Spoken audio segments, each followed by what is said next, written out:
নমস্কার বন্ধুরা, রূপাকে ভিলেজ ফুলে সবাইকে স্বাগত। চলে এসেছি আবার একটা সুন্দর রেসিপি নিয়ে। আজকের রেসিপি ফুলকপি। তো ফুলকপি আলু দিয়ে কি বানাচ্ছি আপনারা দেখতে থাকুন। রেসিপিটা আশা করি খুব ভালো লাগবে। তো রেসিপিটা প্রথম থেকে শেষ অবধি দেখার অনুরোধ রইল। তো চলুন শুরু করি আজকের রেসিপি। তো আজকে আমি এখানে একটা মাঝারি সাইজের ফুলকপি নিয়েছি, আর নিয়েছি আমি 3টে ছোট ছোট আলু। আলুগুলো আগে থেকে খোসা ছাড়িয়ে রেখেছি। এবার ফুলকপি আলুগুলো আমি একটু কেটে নেবো। তো এই ফুলকপি কাটার সময় কিন্তু বন্ধুরা একটু ভালো করে লক্ষ্য করে কাটতে হবে, কারণ এর মধ্যে পোকা থাকে অনেক। তো ওই জন্য একটু কিন্তু দেখে শুনে কাটতে হবে। তো আপনারা চাইলে কিন্তু বড় বড় টুকরো করতে পারেন, আর একটু মাঝারি ছোট করেও নিতে পারেন। তো আমি কিন্তু একটু ছোট ছোট করে নিচ্ছি, আমি এরকম টুকরো করে নিচ্ছি। এইভাবে সবগুলোই কিন্তু আমি কেটে নেব।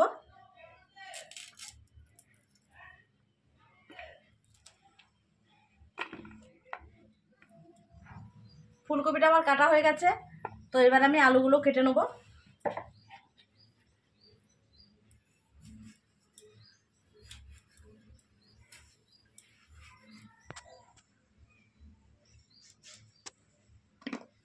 এখানে কিন্তু বন্ধুরা আমার আলু ফুলকপি কাটা হয়ে গেছে। এবার আমি ভালো করে 2-3 বার জল পাল্টে পাল্টে ধুয়ে নেব। তো বন্ধুরা এখানে আমি কিন্তু আলু আর ফুলকপিটা কিন্তু ভালো করে ধুয়ে নিয়ে চলে এসেছি। তো এবারে কিন্তু আলু ফুলকপিটা আমি একটু গরম জলে ভাপিয়ে নেব। তো তার জন্য আমি এখানে কড়াইতে কিন্তু আগে থেকে জল বসিয়ে রেখেছি। জলটা কিন্তু এখন কিন্তু অনেকটাই গরম হয়ে গেছে। এবারে আলু ফুলকপিগুলো আমি এর মধ্যে দিয়ে দেবো। দিয়ে 1 থেকে 2 মিনিটের মতো একটু ভাপিয়ে নেবো, মানে সেদ্ধ করার দরকার নেই। আর ফুলকপির ভেতরে তো পোকা থাকতে পারে, সেই পোকাটা বের করার জন্য আমি এখানে দিয়ে দেবো জলের মধ্যে সামান্য একটু লবণ। তো 2 মিনিট আমি কিন্তু আলু আর ফুলকপিটা কিন্তু একটু ভাপিয়ে নিয়েছি। তো আমি কিন্তু বলেছিলাম যে সেদ্ধ করার দরকার নেই, একটু ভাপিয়ে নিলেই হবে। তো দেখে বুঝতে পারছেন কিন্তু এখানে সেদ্ধ হয়নি। এবারে আমি জল থেকে তুলে নেব।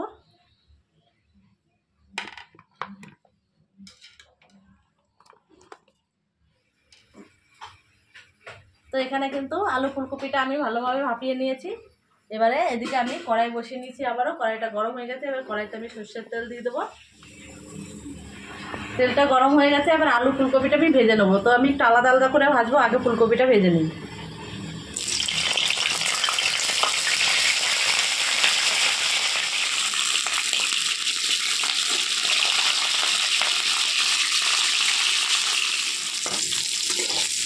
তো বন্ধুরা এখানে কিন্তু আমার ফুলকপিটা ভাজা হয়ে গেছে। এবার আমি ফুলকপিটা তুলে নেবো। এবার কড়াইতে যে তেলটা আছে সেই তেলের মধ্যে আলুগুলো ভেজে নেবো।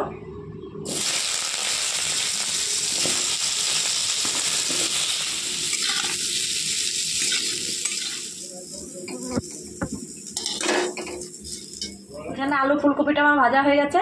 এবারে রান্নাটা বসিয়ে দেবো। তো রান্না করার জন্য আমি আবার কড়াইতে সর্ষের তেল দিয়ে দেবো।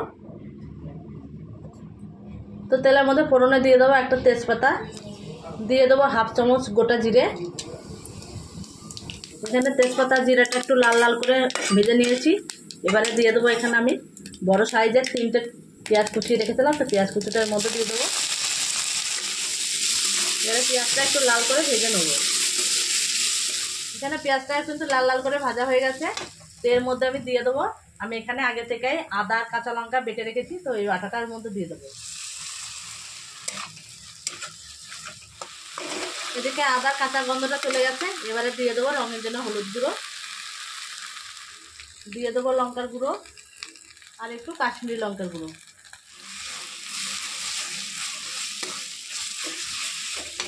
এবারে মশলার মধ্যে দিয়ে দেবো সামান্য একটু জল।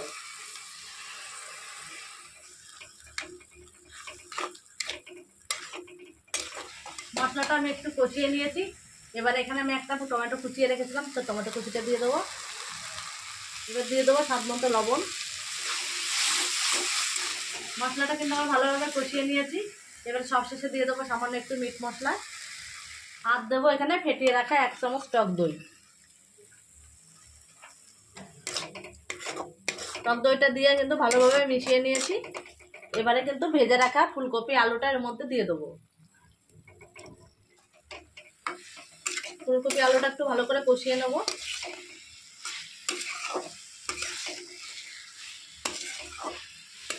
এখানে কিন্তু ফুলকপি আলুটা মশলার সাথে ভালোভাবে কষিয়ে নিয়েছি। তো এখানে আমি জল দিয়ে দেবো অল্প করে। এবার আমি একটু ঢাকা দিয়ে দেবো, ঢাকা দিয়ে আমি 5 মিনিট জাল করে নেবো। 5 মিনিট আমি ঢাকা দিয়ে জাল করে নিয়েছি, এবার ঢাকনাটা খুলে নেবো।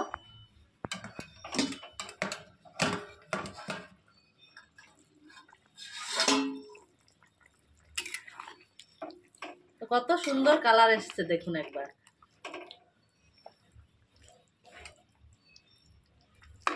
আলু কিন্তু গলে গেছে, এখনো কিন্তু সেরকম ভাবে একটু শক্ত আছে।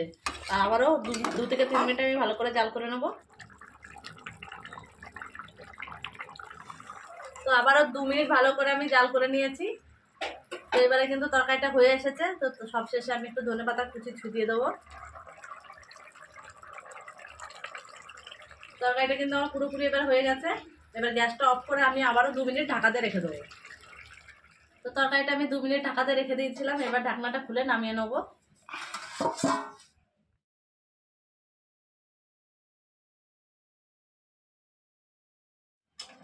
তো বন্ধুরা, ফুলকপির রেসিপিটা দেখতে কত সুন্দর হয়েছে একবার দেখুন। এইভাবে কিন্তু বাড়িতে দুপুরবেলা কিন্তু ভাতের সঙ্গে বানিয়ে খাবেন, খুব ভালো লাগবে। এতে মাছ মাংস ভুলে যাবেন।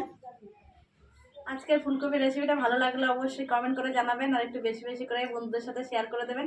আর এরকম নতুন নতুন রেসিপি পেতে হলে চ্যানেলটিকে সাবস্ক্রাইব করে পাশে থাকবেন। আবারও ফিরে আসবো অন্য কোনো সময় অন্য কোনো রেসিপি নিয়ে। ততক্ষণে ভালো থাকবেন, সুস্থ থাকবেন, সাবধানে থাকবেন।